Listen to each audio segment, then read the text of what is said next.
Civilisation. इसी chapter का हम सेकंड पार्ट करने जा रहे हैं। पहले तो आप मुझे ये बताना कि फर्स्ट पार्ट में हमने क्या-क्या सीखा था, यहाँ पे थोड़ी सी रिवीजन कर लेना ताकि आपको याद रहे कि आपने फर्स्ट पार्ट में क्या-क्या किया था। हमने यहाँ पे पढ़ा था ना कि हमारी सबसे पुरानी साइट इंडिया की कौन सी है, क्या नाम था उसका? जैसे आपके गोलू मोलू टोनू नाम है, वैसे हमारी इंडिया की जो साइट है उसका नाम क्या था? इंडस वैली सिविलाइजेशन, जिसको हम इंडस सरस्वती सिविलाइजेशन भी कहते हैं। फिर हमने यहाँ पे पढ़ा था कि सिविलाइजेशन क्या होता है, जिसके अंदर हमने मेटलर्जी के बारे में पढ़ा था। हमने जो कुछ कैरेक्टरिस्टिक्स पढ़े थे कि हमारा जो सिविलाइजेशन होता है वो हम किसको सिविलाइजेशन कहते हैं, तो ये सारे हमने कैरेक्टरिस्टिक्स पढ़े थे। इसके अलावा हमने ये पढ़ा था कि हाँ, हमारे जैसे हमारे यहाँ पे इंडिया में सिविलाइजेशन है, ऐसे वर्ल्ड के लेवल पर भी बहुत सारी सिविलाइजेशंस वर्क करती हैं। जैसे कि हमने पढ़ा था मेसोपोटामिया करके एक सिविलाइजेशन पढ़ी थी, फिर हमने एक इजिप्शियन सिविलाइजेशन पढ़ी थी, ठीक। इसके अलावा हमने ट्रिब्यूटरीज के बारे में पढ़ा था कि हमारी ट्रिब्यूटरीज कौन कौन सी ट्रिब्यूटरीज, मैंने बताया था कि एक मेन रिवर होती है, उस मेन रिवर को जो होता है बहुत छोटी छोटी नदियां आके ज्वाइन करती है, वो उसमें अपना आके पानी लेके आती है, तो this is called the tributaries बोला जाता है। तो इस तरह की हमने यहाँ पे पढ़ी थी ट्रिब्यूटरीज के बारे में। और पढ़ा था कि हमारी जो सेटलमेंट है वो हमारी एक रिवर के पास सेटलमेंट है, हमारी इंदस के पास बहुत ज्यादा सेटलमेंट थी, इसलिए इसको इंदस सिविलाइजेशन बोला जाता है। और इसको हड़प्पा सिविलाइजेशन क्यों कहा जाता था ये मैंने आपको पिछली वीडियो में बताया था, तो ये मैं यहाँ नहीं बताऊंगी। अगर आप लोगों को इसका क्वेश्चन नहीं पता कि आखिर इसका हड़प्पा सिविलाइजेशन क्यों बोला जाता है, तो आप पहले फर्स्ट वीडियो देखोगे तो आपको पता चल जाएगा। और ये वाला एक बार आप फिर से मैच करना, क्योंकि पिछली बार तो मैंने करवा दिया था मैच, लेकिन मैंने पिछली वीडियो में कराया है, लेकिन यहाँ पे आपको खुद से करना है। अगर खुद से नहीं हो पा रहा तो आप फर्स्ट पार्ट फिर से देखना, या अगर जिसने बस फर्स्ट पार्ट नहीं देखा तो वो एक बार देख लेगा, ताकि उसको ये मैच करना आ जाए, पता चल जाए कि कौन सी लोकेशन कहाँ पे है। इसके बाद हमने सरस्वती रिवर के बारे में पढ़ा था, जिसको हम आज की डेट में हाकरा हक्कर भी बोल देते हैं, या घग्गर भी बोल देते हैं, घग्गर हाकरा, ठीक है। टाउन प्लानिंग के बारे में पढ़ा था कि कैसे क्या क्या टाउन प्लानिंग होती थी, जिसमें हमने हड़प्पा और मोहनजोदाड़ो, बेसिकली इन दो सिविलाइजेशन के बारे में, तो हमने मतलब दो लोकेशन के बारे में हमने बहुत अच्छे से पढ़ा था, ठीक है। फिर हमने यहाँ पे फोर्टिफिकेशन देखा था कि फोर्टिफिकेशन कैसे होता है, अपर टाउन में और लोअर टाउन में कैसे कैसे लोग रहते हैं, इस तरह की चीजें देख ली थी, ठीक। यहाँ पे हमने पूरा ये देखा था कि हाँ, एक वाइट स्ट्रीट कालीबंगन जैसा जो एरिया है वो कैसे क्या रह रहा है, कहाँ पे है। और लास्ट में हमने ये पढ़ लिया था कि हाँ, इंडिविजुअल बाथरूम कैसे थे लोगों के, जिसको हम ग्रेट बाथ बोलते हैं। और ये ग्रेट बाथ है कहाँ पे, तो मोहनजोदाड़ो में ग्रेट बाथ। तो आपका क्वेश्चन आ सकता है कि where is a great bath located, और उसमें चार ऑप्शन दे देगा, मोहनजोदाड़ो, हड़प्पा, कालीबंगन और ये। तो आपको पता होना चाहिए कि मोहनजोदाड़ो में ग्रेट बाथ है, ठीक है। मोहनजोदाड़ो, मोहन जो है ना, ऐसे याद रख लेना इसको, मोहन जो है वो ग्रेट बाथ लेने गया है, मोहन बात लेने गया, मोहन बात लेने गया, मोहन बात लेने गया, तो मोहनजोदाड़ो बात लेने गया, ठीक। इसके बाद था हमारा वाटर मैनेजमेंट। वाटर मैनेजमेंट में आप हमें यहाँ से पढ़ना था कि वाटर मैनेजमेंट आज की डेट में हमारी वाटर मैनेजमेंट कैसे होती है, तो आपको पता है ये सारी चीजें। तो देखो, आज के टाइम पे हमारी पूरा पानी जाने का प्रॉपर एक सिस्टम होता है। यहाँ से हमारी मेन मतलब क्या होता है, हमारे घर की जो सीवेज लाइन होती है उसके नीचे से यहाँ पे टिकी नालियां होती है, उसमें आपका घर का पानी जाता है, आपका सीवर का पानी जाता है, आपके वॉशरूम का पानी जाता है, तो सारा पानी इकट्ठा होकर फिर वो एक सीवेज लाइन से कनेक्ट होकर फिर जाता है। जिस तरीके से आज तो हमारे पास इंजीनियरिंग फैसिलिटी इतनी सारी चीजें हैं, तो इसलिए इस तरीके से जाता है। पहले के टाइम पे तो इतना सब कुछ था ही नहीं, उसके बावजूद भी जब हमारे हड़प्पन लोगों ने जो बनाया था हमारा, हमारे यहाँ पे वाटर मैनेजमेंट, वो इतना वेल डेवलप था कि वो इतना ज्यादा चीजें तब भी थी उनके यहाँ पे। तो हड़प्पन जो लोग थे उन्होंने gave so much importance to the water management, उन्होंने बहुत ज्यादा इंपॉर्टेंस दी थी वाटर मैनेजमेंट को। यहाँ तक कि उन्होंने क्लीनिनेस के ऊपर इतना ध्यान दिया था, वो साफ सफाई के इतने प्रिय थे कि पूछो ही मत। They often had the separate areas for the bathing in their homes, कि उनके यहाँ पे एक सेपरेट एरिया था जहाँ पे वो घर में मतलब नहाते थे। मतलब एक तरह का हम सोच सकते हैं उस टाइम पे बाथरूम हुआ करता था, जो जबकि अगर हम आज का टाइम देखें तो आज के टाइम पर भी हमारे हमारे घरों में तो चलो बाथरूम है, लेकिन अगर आप कहीं किसी गांव वाले इलाके से आते हो तो वहां पे तो हमने देखा है कि हाँ, वहां पे तो इतना बाथरूम की फैसिलिटी जो थी वो होती ही नहीं है, ठीक है। वहां पे तो थोड़ा सा मतलब अब थोड़ा थोड़ा डेवलपमेंट हो गया है कि चीजें हो गई हैं और आ गया है चीजें, लेकिन उस टाइम पर तो थी ही नहीं, बाथरूम की फैसिलिटी ही नहीं थी, सोचो उस तरह की चीजें करी गई थी। तो ये है। लेकिन अब उस टाइम पे हमारा बिल्कुल सिविलाइजेशन के टाइम पे हमारा जो बिल्कुल इंडस वाली सिविलाइजेशन जो चल रहा है, हमारा थोड़ा हड़प्पा सिविलाइजेशन चल रहा है, वहां पे एक सेपरेट एरिया दे रखा है बाथरूम का। And they are connect to the larger network of drains, और उसके बाद वो किस था, बड़ी नालियों से कनेक्ट था, ड्रेन्स मतलब नालियों से कनेक्ट था, which are generally ran below the streets, और इतने ज्यादा एडवांस थे कि ऊपर दिखना नहीं चाहिए एकदम, स्ट्रीट की गल पीछे पीछे वैसे बिल्कुल नीचे नीचे से पानी आना चाहिए, जिसकी वजह से हमारा जो वेस्ट है वो हमारा आराम से दूर ले जाया जा सके, ठीक। मोहनजोदाड़ो में तो क्या था, people Drew water from the hundreds of the well. Mohenjodaro में लोग जो थे वो पानी निकालते थे बहुत सारी वेल से। वेल्स मतलब क्या होते हैं, कुएं, क्या होता है, कुएं। और वो जो कुएं बने हुए थे उस टाइम पे वो वहां पे कैसे बने हुए थे, ब्रिक के बने हुए थे, but in the other region it may be have seen from the ponds, कि पॉन्ड से नियर बाय स्ट्रीम से लोग लेते थे पानी वानी, और हमारे ह्यूमन मेड चीजों से पानी वानी आता था, जैसे कि हमारे रिजर्वायर वगैरह। अगर धौलावीरा में देखा जाए तो in the run of Kutch in the Gujarat में the largest reservoir measure in the 73 metre in the length, कि हमारे जो लार्जेस्ट रिजर्वायर जो था वो 73 मीटर की लेंथ का था। अब देखो ये जो दिखा रखा है, इतना जो सुंदर सा सीनरी दिखा रखी है, ये कहाँ की सीनरी है? ये है हमारे ड्रेनेज सिस्टम है, वो भी कहाँ का है? लोथल। तो आपसे मैं पूछ लूं कि लोथल कहाँ है, तो लोथल हमारे गुजरात में है, ठीक है। और गुजरात कहाँ पे है हमारा, ऐसे करके अगर, एक मिनट, ऐसे करके जो हमारा इंडिया का मैप है, तो उसमें जो ये वाला जो एरिया है, ये वाला एरिया, ये क्या है? ये गुजराती तो है, ठीक। तो ये चीज है। हम्म। इसके बाद क्या था आपका, at Dholavira at 6 large reservoirs और बिल्ट विद द स्टोन्स, कि धोलावीरा में जो था 6 लार्ज रिजर्वायर्स बने हुए थे अपने स्टोन के साथ। और even the cut into the rock, कि रॉक को काट काट के उस टाइम पे बनाए गए थे। Most of them are connected through underground drains, कि वो जो सारे थे वो अंडरग्राउंड ड्रेन से कनेक्टेड थे for the efficient water harvesting. उस टाइम पे पानी बहुत अच्छे से बचा कर भी रखा जाता था उनके थ्रू, और डिस्ट्रीब्यूशन भी काफी अच्छा किया जाता था। मतलब लोग के घर में पहुंचाने की सिस्टम जो थी वो भी बहुत अच्छी थी। प्रॉपर अच्छे से रिजर्वायर को प्रॉपर मेंटेन कर रखा था, 6 रिजर्वायर बनाए हुए थे, इस तरह की बहुत सारी चीजें उन्होंने कर रखी थी। ये दिख रहा है, ये हमारा एक लार्ज रिजर्वायर है जो कट हुआ है हमारे धौलावीरा में। ठीक है, कहाँ पे कट हुआ है? धौलावीरा में। हाँ, जो कि 33 मीटर्स का लेंथ का था। ये देखो। दिख रहा है सबको? तो ये वाली इसकी बात चल रही है, ठीक। हम्म उसके बाद है हमारा, ये थिंक अबाउट इट से पहले भी एक डब्बा रह गया था, ये तो एक्टिविटी है, इसका कुछ काम नहीं है। बस। तो इसके बाद है हमारा ये वाला डब्बा, थिंक अबाउट इट। इसने पूछा, imagine the large number of workers required to build the network of reservoir. सोचो कितने सारे वर्कर्स लगे होंगे ना इतना बड़ा रिजर्वायर बनाने के लिए। Who do you think organize their work? तो आपको क्या लगता है उस टाइम पे किसने ऑर्गेनाइज किया होगा? Who give them the precious instruction, किसने प्रीशियस इंस्ट्रक्शन दी होगी कि ऐसा करना है, ऐसा नहीं करना है, ये करना है, वो करना है। How do you think that there were paid for their work? क्यों, आपको कैसे पता चलता है कि वो अपने वर्क के लिए उनको पे भी किया जाता था? Hint, there was no money at that time in the way we have today. सोचो उस टाइम पे तो मनी भी नहीं हुआ करती, जैसे आज की होती है कि कोई भी बंदा ने अगर काम किया तो हम उसे मनी दे देते, लेकिन उस टाइम पे तो मनी थी ही नहीं। अगर देखा जाए तो कोई कॉइन्स वगैरह होते ही नहीं थे, कोई हमारे सिक्के, कोई नोट्स वगैरह तो आए नहीं थे। तो since the reservoir needed to be clean from the time to time, और यहाँ तक कि हमने ये भी देखा कि वो इतना बिल्कुल साफ रहा है, इसका मतलब जरूर उसको साफ भी किया जाता रहा होगा। तो वो किसने साफ किया, कैसे साफ होता था, कैसे इन्होंने पूरी टेक्नोलॉजी डेवलप कर रखी थी? Was there some local authority? क्या कोई लोकल अथॉरिटी था जो इस सब चीजों को मेंटेन करता था, मैनेज करता था इन सब चीजों को? What clues do we get from all this about the cities and rural and the municipal administration? आपको क्या लगता है कि सिटी के बारे में कैसे लोगों को पता चला, कैसे म्युनिसिपल एडमिनिस्ट्रेशन के बारे में लोगों को नॉलेज हुई?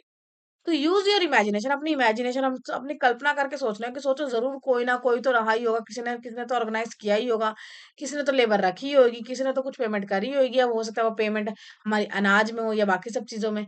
किसी ना किसी को तो जिम्मेदारी दी ही गई होगी ताकि वो रेगुलर उसकी क्या कर सके, मेंटेनेंस कर सके। तो ये सारी चीजों से हमें क्या पता चलता है कि हाँ कुछ तो रहा ही होगा। तो आर्कोलॉजी जो होते थे वो डिस्कस करते थे इस तरह के क्वेश्चंस को, और आंसर्स भी देते थे, एंड नॉट ऑलवेज फाइनल। लेकिन वही वाली बात है कि अब वहां पे कुछ लिख के तो आए नहीं है ये लोग जो हम पढ़ ले और हमें समझ में आ जाए। हड़प्पा में है कुछ ऐसी लिपि, लेकिन वो लिपि ऐसी लिपि है, मतलब ऐसी लैंग्वेज लिखी गई जो अभी तक हमने डेसिफर ही नहीं कर पाए। डेसिफर मतलब होता है पढ़ा ही नहीं गया, क्योंकि वो हिंदी इंग्लिश कोई भाषा नहीं है। उन्होंने कुछ कुछ चित्र वित्र बना के कुछ लिखा है जो कि अभी तक समझ ही नहीं आया है। जिसको हम बॉस्ट्रिफिडल लैंग्वेज बोलते हैं, क्या बोलते हैं? बॉस्ट्रिफिडोन। अभी तो आप छोटे हो इसलिए आपको ये बताते नहीं है, हो सकता है आपकी बुक में हो भी ना, लेकिन जो है ये, अरे अरे अरे अरे पेन पता नहीं कहाँ गया। ऐसे करके बोस्ट्रिफोडॉन नाम है, BOUSTROPHODEN, ऐसा। ठीक, तो ये लैंग्वेज है जो अभी तक डेसिफर ही नहीं गई, पढ़ी ही नहीं गई है। बहुत लोगों ने कोशिश कर ली लेकिन पढ़ा नहीं जा रहा अभी लोगों से। उसके बाद है, what did the Harappan Yeats? Harappan खाते क्या थे? और हड़प्पन्स का मतलब मैंने बताया था, हड़प्पाई भी बोला जाता है इनको, हड़प्पावासी भी बोला जाता था, है ना? तो ऐसे हड़प्पन जो लोग थे, जो हड़प्पा में रहते थे, उन्हीं लोगों को हड़प्पन बोलते थे। तो वो लोग खाते क्या थे? The Harappan created many of their settlement, उन्होंने बहुत सारी अपनी सेटलमेंट बनाई थी along the banks of the large and the small reverse. वो हर जगह रिवर्स के पास थे, कभी कहीं सरस्वती रिवर के पास, कहीं सिंधु, कहीं सतलज, कहीं रावी, कहीं ब्यास, इन सब के पास। तो there is a logical choice not just for the easy access to the water, तो वहां पे वो जो रहे थे उसका कोई ना कोई बहुत बड़ा कारण था, but also for the agriculture. अगर वैसे नॉर्मली देखा जाए, सॉरी, नॉर्मली देखा जाए तो देखो, अब रिवर जो है, रिवर सिर्फ पीने, खाना पीने के लिए नहीं होती थी। उस टाइम पे जो था एग्रीकल्चर के लिए, सोचो अगर खेती भी करेंगे तो उसके लिए क्या काम आएगी, हमारी रिवर काम आएगी, क्योंकि रिवर से ही तो पानी आएगा, तभी तो आप एग्रीकल्चर कर पाओगे। फिर the rivers enrich the soil around them, तो जो रिवर जो थी वहीं ग्रो होती थी जहाँ पे हमारी सॉइल होती थी। ठीक है, मतलब रिवर्स की वजह से हमारे एनरिच हो जाते थे सॉइल। आर्कोलॉजिकल फाइंडिंग्स अगर देखा जाए तो Harappan grew the cereals like the barley, तो हड़प्पन के टाइम पर हमें क्या क्या चीजें मिलती है कि उन्होंने क्या क्या उगाया था, सीरियल्स उगाए थे, अनाज जो उगाए थे, जैसे कि बार्ले हो गया आपका, आपका वीट हो गया, आपका मिलेट्स हो गया, और समटाइम राइस भी हो गया, तो ये सारी चीजें उस टाइम पे ये लोगों ने उगाई थी। In addition to the pulses भी उगाई थी, दालें वगैरह भी करी थी, और बहुत सारी वैरायटी ऑफ वेजिटेबल्स भी करी थी। तो they were also the first in the Eurasia to grow cotton, और ये लोग फर्स्ट थे कॉटन ग्रो करने वाले, ये पॉइंट इंपॉर्टेंट है, ये पॉइंट इंपॉर्टेंट है, मार्क कर दे रही हूँ मैं, स्टार मार्क। हाँ, उड़ गया ये। हम्म, ये रहा, ये वाला point, there are also the first, first थे जिन्होंने कॉटन को ग्रो किया था। ठीक है, which were they use to weave the cloth, अब देखो कॉटन का वो हो गया, अगर आविष्कार हो गया तो फिर उन्होंने उसके बाद ये क्लोथ्स बनाना कोई बड़ी बात तो थी नहीं। तो they made the farming tools, उसके बाद उन्होंने फिर फार्मिंग टूल्स भी बना लिए, क्योंकि कॉटन को डायरेक्टली तो आप पहन नहीं सकते। कॉटन से आप क्या बनाओगे, उसके छोटे छोटे धागे बनाओगे, फिर उससे कपड़ा बनाओगे, तो इस तरह की चीजें बनाई जाएगी तभी काम होगा। तो including the plough and some of which continue to be use by the modern day farmers, की वो इस तरीके से बनाया गया है कि आज के फार्मर्स तक जो है ना, मॉडर्न डे के फार्मर्स वो भी उसको यूज करते हैं। ठीक, तो इसमें क्या है, एक स्मॉल क्ले मॉडल है हमारे प्लफ का, गायब हो गया। जो कि हमें कहाँ से मिला, बनावली से मिला, इन हरियाणा। अब ये भी याद रखना, बनावली कहाँ पे है आपका, हरियाणा में। लोथल कहाँ था आपका, गुजरात में। ठीक, ऐसे। This intense agriculture activity was managed by the hundreds of the small rural cities and the villages. जो इतनी सारी एग्रीकल्चर एक्टिविटी जो होती थी, जैसे उस टाइम पे हमारी खेती होती थी, चीजें होती थी, वो सब चीजें कैसे होती थी, इनको जरूर बहुत सारे रूरल साइट्स और विलेजेस वगैरह जो थे उनको उनके द्वारा मैनेज किया जाता होगा। देन एज नाउ अगर देखा जाए तो cities could survive only if the enough agriculture produce from the rural areas reach to them to on the regular basis. देखो उस टाइम पे अगर सिटीज जो थी, सिटीज मतलब शहर वाले जो इलाके थे, अगर वो सरवाइव कर पा रहे हैं, तो इसका जरूर कहीं ना कहीं इसके पीछे कोई बैकग्राउंड ये तो सही होगा कि वहां पे उनको एग्रीकल्चर प्रोड्यूस मिल रहा होगा, वो भी डेली बेसिस पे। कि सोचो कि शहर में रहने वाले लोग खेती नहीं कर रहे, लेकिन शहर में रहने वाले लोगों को खेती मिल रही है, और डेली बेसिस पे मिल रही है, उनको कमी नहीं आ रही, तभी तो वो डेवलप हो पा रहे हैं। अगर उन्हें कुछ भी ना मिले तो क्या आपको लगता है कि बिना खाने के सर्वाइवल करना पॉसिबल है? बिल्कुल भी पॉसिबल नहीं है। उसके बाद अगर देखा जाए तो the Harappan also domesticated a number of animals for the meat consumption, कि हड़प्पा ने बहुत सारे एनिमल्स को भी पाला था। डोमेस्टिकेशन मतलब होता है पालना, तो पाला था, किसके लिए पाला था, मीट कंजप्शन के लिए और हमारे फिशिंग के लिए। हम्म, तो हड़प्पास ने हमारे ऑल्सो डोमेस्टिकेट किया था, उन्होंने बहुत सारे एनिमल्स को किसके लिए, मीट कंजप्शन के लिए, और फिश किया था, बोथ इन द रिवर्स में भी एंड सी में भी, तो वहां पे भी उन्होंने उनको पाल पोस के वो बड़ा कर रहे थे। तो this is known from the large number of the animals and the fish bones found, और ये हमें इसके सबूत कैसे पता चलता है, हमें कैसे पता चलता है कि उन लोगों ने डोमेस्टिकेशन किया था, क्योंकि हमें बहुत सारे एनिमल्स के और फिश के जो थे बोन्स दिखते हैं, और कहाँ दिखते हैं वो, हमें एक्सकवेशन साइट पे दिखते हैं। उसके बाद है what did the Harappan cooking pots contain. अब देखो ये तो पता चल गया कि खाते क्या थे, कि उन्होंने बहुत सारे अपने जानवर वगैरह पाले हुए थे, उस सबको वो खाते होंगे। ठीक है, एग्रीकल्चर करते थे, सॉरी, एग्रीकल्चर करते होंगे, जबकि मैं सो के उठ रही हूँ, पता नहीं क्या है, मतलब मैं एकदम जब भी फ्रेश होके बनाती हूँ, फिर पता नहीं क्यों मुझे ऐसा लगता है कि मुझे वीडियो के टाइम पे बड़ी उबासी आती है। इसके लिए आई एम रियली सॉरी, लेकिन मुझे नींद नहीं आ रही, लेकिन पता नहीं क्यों इतनी ये चीज हो रही है। आई नो कि आपको लगता होगा कि मैम को खुद नींद आ रही है, लेकिन आई एम रियली सॉरी अगर आपको ऐसा फील होता है बिल्कुल भी तो। ठीक, बस मुझे उबासी आ रही है, लेकिन मेरी पूरी नींद कंप्लीट है, बहुत सारा काम करना पड़ता है, लेकिन उसके बावजूद भी मैंने पूरे बैलेंस वे में नींद ली है। ठीक है, चलो सॉरी, हो जाता है कभी कभी, है ना। हाँ, अब देखो नॉर्मली क्या है कि एग्रीकल्चर एक्टिविटी वगैरह तो ये बहुत अच्छे से करते ही थे, उसके अलावा ये अपने हमारे एनिमल्स को भी पालते थे, तो ये वो भी खाते थे। अब अगर जो खाते तो ये एनिमल्स थे और एग्रीकल्चर थे, ठीक है, लेकिन ये जो किसमें बनाते थे खाना, ये भी बड़ी अचंभे की बात है। कि सोचो उस टाइम पे तो स्टील के बर्तन थे ही नहीं, लोहे के बर्तन थे ही नहीं, तो what did the Harappan cooking pots contain, तो उनके कुकिंग पॉट्स में क्या होता था, तो साइंटिफिक एग्जामिनेशन अगर देखा जाएगा, और देखा गया तो उन्होंने देखा था कि क्ले पॉट्स रहे होंगे जरूर, क्योंकि क्ले ही पॉट्स थे जो मतलब मिट्टी के थे, तो वो मिट्टी बन गई, तो ज्यादातर इसके एविडेंस हमें नहीं मिले हैं। हुँ। तो क्ले पॉट्स है provide for the some answer, both expected ones dairy products, ठीक, डेयरी प्रोडक्ट्स के लिए and surprising ones just such as remain as a turmeric. हाँ, और दिखे भी है लोगों को, उसमें टर्मेरिक दिखा है, जिंजर दिखा है और बनाना दिखा है। Clearly their diet were the quite diverse, तो इसकी वजह से हमें यही पता चला, सोचो इन्होंने इतनी सारी चीजें हमें इनके पोर्ट्स में दिख गई, टर्मरिक, जिंजर, बनाना, तो इससे पता चलता है कि जरूर ये खाने में बहुत कुछ अलग अलग चीजें खाते थे, तभी तो इन सब चीजों के सबूत भी थोड़े से दिख गए। ठीक है। अब है ब्रिस्क ट्रेड। ब्रिस्क ट्रेड क्या होता है? हड़प्पन जो थे वो इंगेज थे एक एक्टिव ट्रेड में, मतलब ये ऐसा नहीं कि सिर्फ अपने खाना पीना बस उतना ही करके रखना, नहीं, ये ट्रेडिंग भी करते थे, not only with in their own civilization, सिर्फ अपनी सिविलाइजेशन के अंदर अंदर नहीं, बाहर भी जाता था इनका सामान, जैसे कि हम मेसोपोटामिया और इजिप्शियन जो हमने सिविलाइजेशन पढ़ी है, उसमें भी ये अपना सामान भेजते थे। और अब इसके बारे में हमें कैसे पता चला है? हमारी हड़प्पन की बुक तो नहीं पढ़ी गई, लेकिन जो मेसोपोटामिया की लैंग्वेज थी वो तो पढ़ी गई है। तो उसकी बुक में लिखा हुआ है कि हाँ, हमने इनके साथ ट्रेड किया था। और उसमें हमारी जो हमारा ये जो इंडस वैली सिविलाइजेशन है, ये तो हमने नाम रखा है जब हमने इसको ढूँढा 1924 में। लेकिन उस टाइम पे जब हमारा नाम रहा था तो वो क्या हुआ, जैसे देखो इसका ना मैं थोड़ा सा आसान भाषा में समझाती हूँ। मान लो अगर आप कोई लड़की है, जैसे मान लो कोई प्रिया करके कोई लड़की है, ठीक। अब प्रिया एक छोटी सी बच्ची है, प्यारी सी, है ना। वो सुबह से उठी है, खाया पिया, अपना पूरी जिंदगी जी रही है, आराम से सब कुछ कर रही है। उसका नाम प्रिया है, उसे पता है। लेकिन एक बात सोचो, अगर उसकी याददाश्त खो जाए और वो कहीं गुम हो जाए, है ना, गुम भी हो गई और याददाश्त भी खो गई। गुम हो गई तो याददाश्त खो गई, नहीं तो वो अपने घर आ जाती। अब उसकी याददाश्त तो नहीं आई है वापस, और वो खो गई है, और वो आपको मिल गई, और आपको तो पता नहीं होगी उसका नाम प्रिया है, तो हो सकता है आप उसका नाम कुछ क्या बोलते हैं, महक रख दो या कोई भी नाम रख दो। तो आपने बुलाया ना महक, लेकिन मान लो अगर आप उसकी कोई एडवर्टाइजमेंट आई थी या कुछ भी आया था, या मान लो हो सकता है कि मतलब मेरे को रिलेटिव में हो ये प्रिया, तो मैं ढूंढने की कोशिश कर रही हूँ। तो जब मैं जब पैम्पलेट्स वगैरह छपवाऊँगी तो मैं तो प्रिया के नाम पे छपवाऊँगी, लेकिन आपने तो उसका नाम महक रख दिया, क्योंकि आपको तो पता ही नहीं था कि उसका नाम क्या था। सेम वैसे ही हमारे यहाँ पे हमने हड़प्पा को जब ढूँढा, तो हमारे यहाँ पे आज की डेट में उसको हड़प्पा बोला जाता था। तो मतलब उस इलाके को, तो इसलिए हमने हड़प्पा नाम रख दिया, और ये क्या बोलते हैं मोहनजोदाड़ो, ये सारे नाम रख दिए, और हमने बोल दिया कि हाँ सिंधु घाटी सभ्यता है, इंडस वैली सिविलाइजेशन है। लेकिन उसका एक्चुअल नाम क्या था, ये तो हमें उसी टाइम का पता चलेगा ना कि ये अपने आप को क्या बोलते होंगे। तो इन्होंने अपने आप को क्या बोला था, मेलुहा बोला जाता था उस टाइम पे इन्हें। और ये हमें किससे पता चला है, जो हमें मेसोपोटामिया की जो बुक्स है ना, वहां से, उनकी बुक्स में पता चला है कि हाँ मेलुहा करके कोई जगह है जहां से वो क्या करते थे, व्यापार करते थे, ट्रेड करते थे। तो इसीलिए हमें ये सब चीजें पता चली है। तो हड़प्पन जब ये मिलुआ वाली बात आपकी बुक में है या नहीं पता नहीं, लेकिन ये हाँ, ये थोड़ी-सी एक्स्ट्रा नॉलेज थी जो मैंने आपको समझाने के लिए बता दी। तो यहाँ पे यही था कि हड़प्पन जो थी वो engage in the active trade, कि वो एक्टिव ट्रेड करते थे, वो बहुत सारे व्यापार में लगे हुए थे।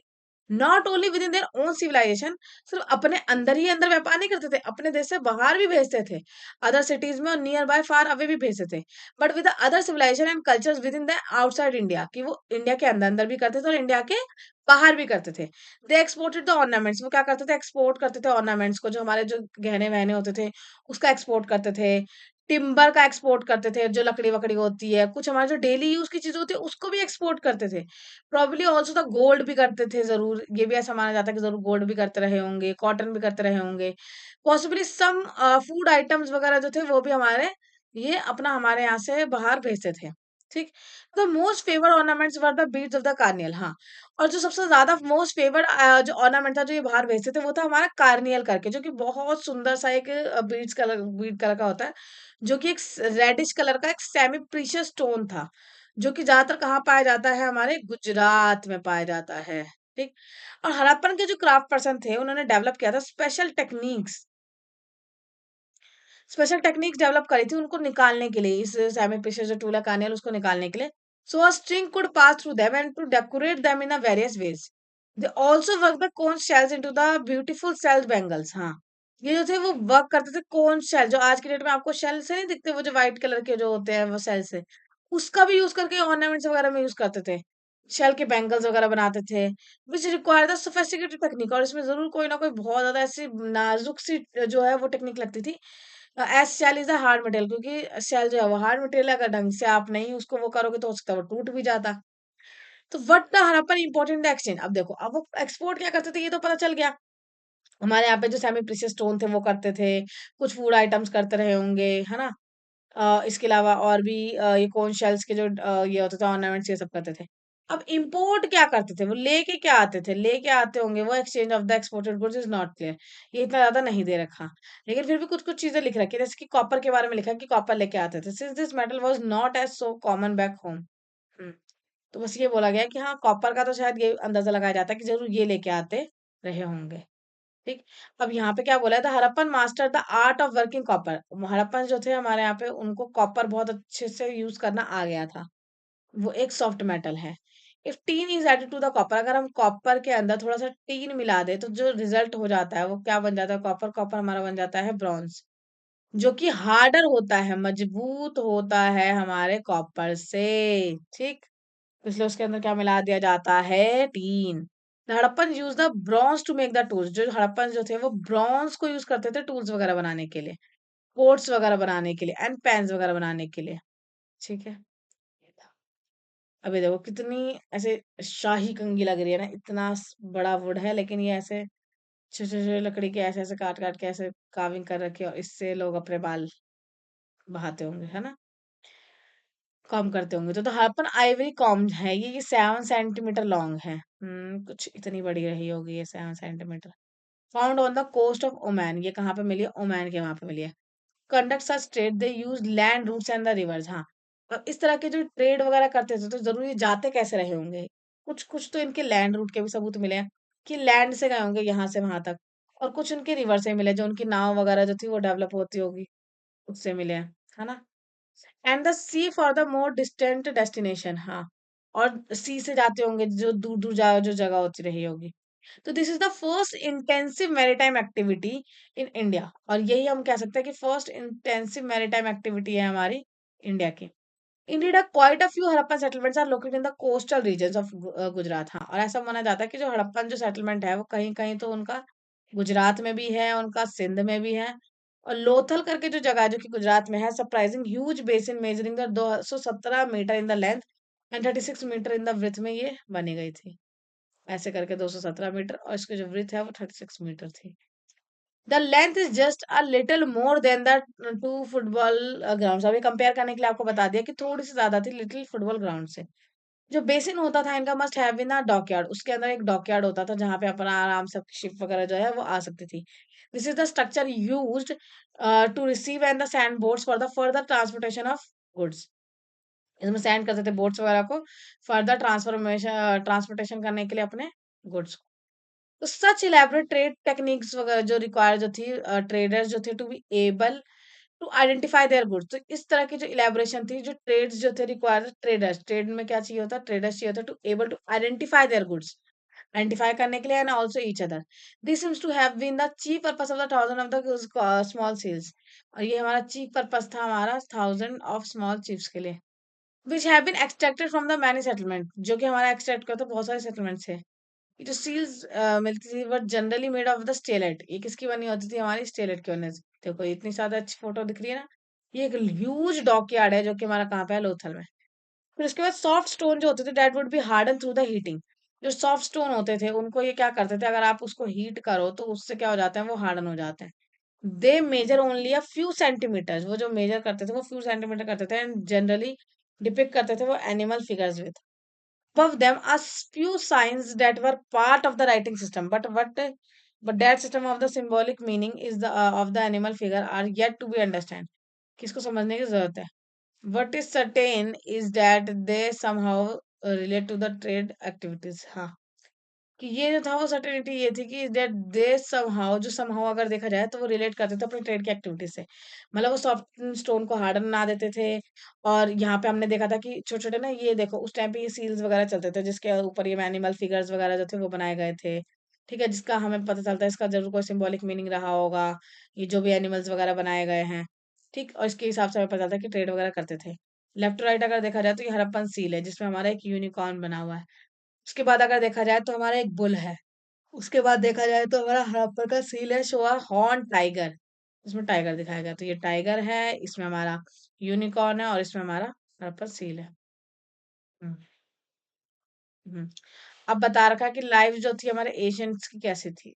हम्म।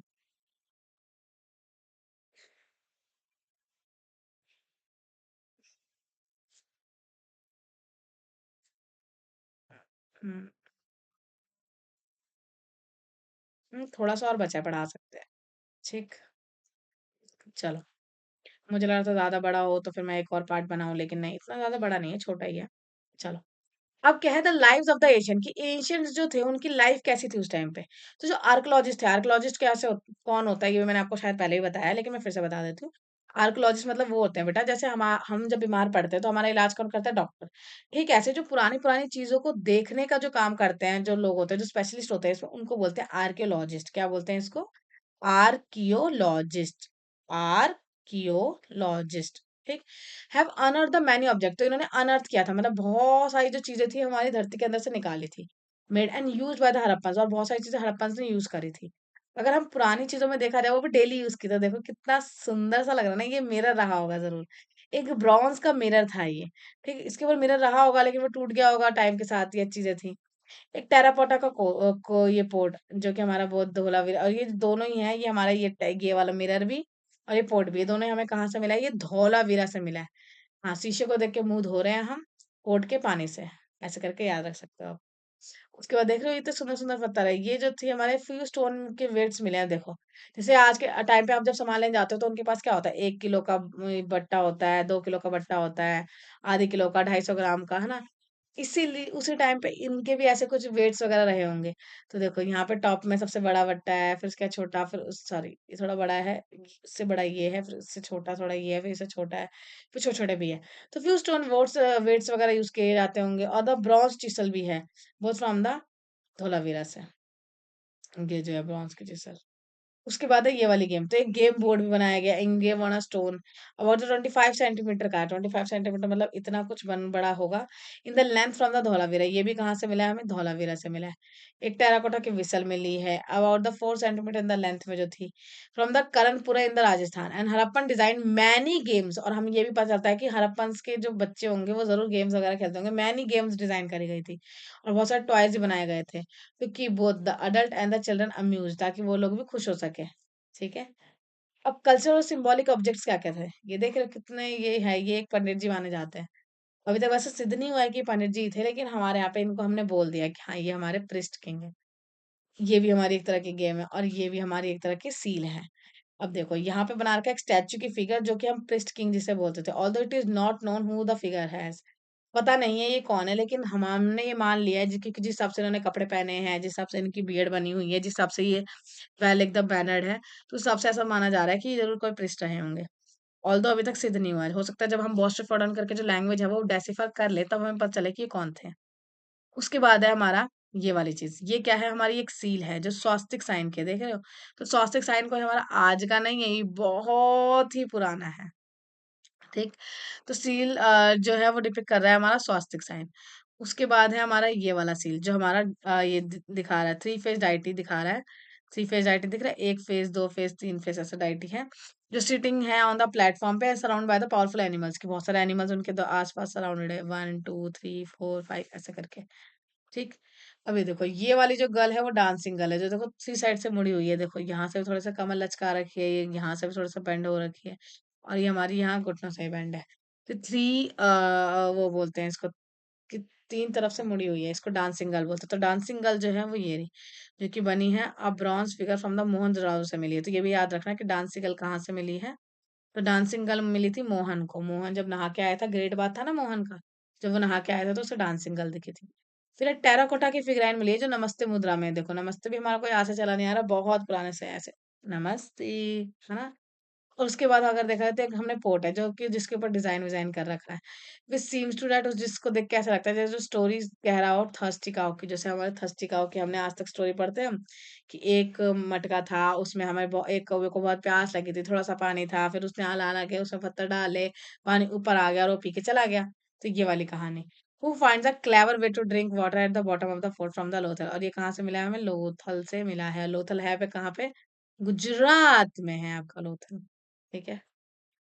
लास्ट में द एंड और अ न्यू बिगिनिंग, क्या ये एंड था या एक नई बिगिनिंग थी? अगर हम अराउंड 1900 बीसी में देखा जाए, तो जो सिंधु सरस्वती सिविलाइजेशन है, ये डिस्पाइट ऑल इट्स अचीवमेंट, जो भी इन्होंने अचीवमेंट करी है, बिगन टू फॉल अपार्ट, कि ये बिगन हो गई है और भी बहुत सारी चीजें करने के लिए। The cities were abandon one by one, की जो सिटी जो थी उनको अबेंडन किया गया वन बाय वन करके। Hmm, if any inhabitants remain they adopt a rural lifestyle in the change environment, कि अगर कोई भी इनहेबिटेंट है जो रिमेन्ड है, they adopted a rural lifestyle, तो वो क्या है, रूरल लाइफस्टाइल फॉलो करते हैं इन द चेंज एनवायरनमेंट में, it appears that the earlier government और एडमिनिस्ट्रेशन नो लॉन्गर एग्जिस्टेड, कि इसमें क्या है, सिंधु सरस्वती सिविलाइजेशन में ये माना गया है कि सारे अचीवमेंट वगैरह को अगर हम साइड रख दें तो जो सिटीज जो है आज की डेट में अगर देखा जाए तो अबेंडन हो गई, अबेंडन मतलब टूट गई, एक एक करके सारी खत्म हो गई। अगर कोई इनहेबिटेंट अगर रिमेन्ड है तो दे अडॉप्टेड अ रूरल लाइफस्टाइल, कि अगर जो बचा भी रहा होगा उस टाइम पे, उसने सोचो अर्बन लाइफस्टाइल से एक रूरल लाइफस्टाइल पे चला गया बंदा। It appears that the earlier government और एडमिनिस्ट्रेशन नो लॉन्गर एग्जिस्ट, कि जो पहले की जरूर कोई गवर्नमेंट वगैरह रही होगी वो सब खत्म हो गई अब। ग्रेजुअली अगर धीरे-धीरे देखा जाए तो the Harappan scatter over the hundreds and if not thousands of the small rural settlements में वो क्या हो गए, सेटल हो गए। व्हाट कॉज देयर डिक्लाइन, ये इसकी वजह से किस कारण, मतलब आखिर अभी क्वेश्चन पूछ रहा है कि आखिर क्यों डिक्लाइन हो गया। तो आर्कियोलॉजिस्ट जो है उनको देखो, किसी का कोई पक्का रीजन तो पता नहीं है, सारे लोग क्या मार रहे हैं, तुक्के मार रहे हैं। तो तुक्के क्या क्या मार रहे हैं, अब तुक्के भी कोई ऐसे तुक्के नहीं है कुछ भी बोल दो, मतलब कुछ जेन्युइन रीजन की वजह से मारे जा रहे हैं। लॉन्ग बैक अगर देखा जाए तो it was thought that the warfare, पहला तो रीजन ये बोल रहे हैं कि हो सकता है कि लड़ाई हो गई हो, पहला पॉइंट। दूसरा है कि किसी ने इन्वेज कर दिया हो, मतलब ये दूसरा पॉइंट, किसी ने आक्रमण कर दिया हो। But there is no trace of warfare और द इन्वेजन, लेकिन जो कोई भी सबूत नहीं मिले हैं वॉरफेयर के और इन्वेजन के। In it the Harappan do not seem to have the kept any army और the weapon of the war, और ऐसे बोला गया कि उस टाइम पे तो कोई आर्मी कोई वेपन होता ही नहीं था, तो कैसे क्या लड़ाई हुई थी ये भी नहीं पता है। So far as the evidence goes, it seems to have been a relatively peaceful civilization, कि आज के डेट में अगर देखा जाए तो ये बहुत ज्यादा क्या है, पीसफुल सिविलाइजेशन है, बहुत ज्यादा शांत सिविलाइजेशन है। टू फैक्टर्स जो है हमारे करंटली एग्रीड अपॉन है, first a climatical change which effect much of the world from the 2200 BC onwards, ये दो फैक्टर्स भी हैं हमारे इसमें, आर करंटली एग्रीड अपॉन, जो इसके ऊपर क्या करते हैं, एग्री कर रहे हैं, कि फर्स्ट अ क्लाइमेट चेंज, हाँ मतलब जो अब देखो ये वाला तो इन्होंने ज्यादा ही मतलब ठुकरा दिया, अब ये वाला जो है वो दूसरा रीजन है इसका। दूसरा रीजन क्या है कि क्लाइमेट चेंज हुआ है, which affected much of the world, जो ज्यादा से ज्यादा वर्ल्ड को इफेक्ट करता है, कॉजिंग द रिड्यूस रेनफॉल, जिसकी वजह से जो था रेनफॉल जो है वो रिड्यूस हो गया, एंड ड्रायर फेज आ गया होगा जरूर, तो मतलब ये ऐसे मानते हैं कि जरूर क्लाइमेट चेंज की वजह से भी कुछ ना कुछ हुआ होगा, तभी सारे लोग खत्म हो गए। Which affected the much of the world from the 2200 BC से ऑनवर्ड्स, से बहुत ज्यादा इम्पैक्ट किया है। तीसरा रीजन क्या था इसका, कि हमारा जो था वो हमारा रिड्यूस रेनफॉल, की रेनफॉल जो है जितनी बारिश होती होगी जरूर वो भी कम हो गई होगी, जिसकी वजह से क्या पड़ गया होगा, सूखा पड़ गया होगा। This would have the agriculture more difficult, इसकी वजह से एग्रीकल्चर जो है वो और ज्यादा मुश्किल हो गई होगी करना, and could have reduce the more food supply to the cities, कि इसकी वजह से फूड सप्लाईज नहीं जा पाई होगी, फूड सप्लाई नहीं जाएगी तो लोग और सर्वाइवल के लिए उनके लिए क्या हो जाएगा, मुश्किल। अब क्या था, सेकेंडली अगर देखा जाए तो Saraswati river dried up in the central basin, की जो सरस्वती रिवर है वो जो था हमारा, जो सरस्वती रिवर है वो भी क्या रही होगी, वो जरूर सूख गई होगी इन सेंट्रल बेसिन में, and suddenly cities there such as the Kalibangan और बनावली जो थी वो फिर खत्म हो गई होगी, अबेंडन हो गई होगी, क्योंकि अगर पानी सूख जाएगा तो उस इलाके को पानी कैसा मिलेगा पीने के लिए, चाहे रहने के लिए, चाहे एग्रीकल्चर करने के लिए, तो वो सिटी क्या हो जाएगी, खराब हो गई होगी। तो there could have been the other factors, तो देखो ये भी एक आपका फैक्टर था, इसके अलावा भी कोई अलग से फैक्टर्स है, but there are to remind us of how much we depend on the climate, लेकिन इसमें ये भी देखते हैं कि हाँ कितना चीजें क्या हमारी डिपेंड करती है क्लाइमेट पे, and the environment for our wellbeing. Although the cities जो थी वो डिसअपियर हो गई, most of the Harappan culture and the technology survive and was pass to the next phase of Indian civilisation, which we will explore in the future chapter, कि अब हम देखें कि कैसे क्या डिसअपियर हो गई थी और कैसे हमारे हड़प्पन कल्चर और जो टेक्नोलॉजी थी वो सर्वाइव करी, और आज तक और इंडियन सिविलाइजेशन तक हमारी बहुत सारी चीजें हमने अडेप्ट कर रखी है, जैसे हमारा नमस्ते वाला सिस्टम हो गया, आज भी हम अपने नेचर को पूजा करते हैं, आज भी हम मदर गॉडेसेस को मानते हैं, जैसे कि पहले हड़प्पन के टाइम पे मानते थे, मारते नहीं मानते थे।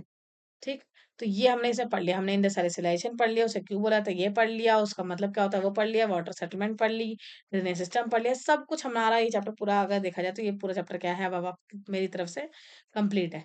आप कोशिश करना इन क्वेश्चंस के आंसर देने की, अगर ना हो पाए तो मैं नेक्स्ट वीडियो में जरूर इसके क्वेश्चन आंसर्स भी करा दूंगी, लेकिन अगर आपको क्वेश्चन आंसर चाहिए तो आपको पहले कमेंट में बोलना पड़ेगा कि मैम क्वेश्चन आंसर प्रोवाइड करा दो, तो मैं पक्का प्रोवाइड करा दूंगी। ठीक, सारे बच्चों को क्या करना है पता है ना, लाइक शेयर एंड सब्सक्राइब।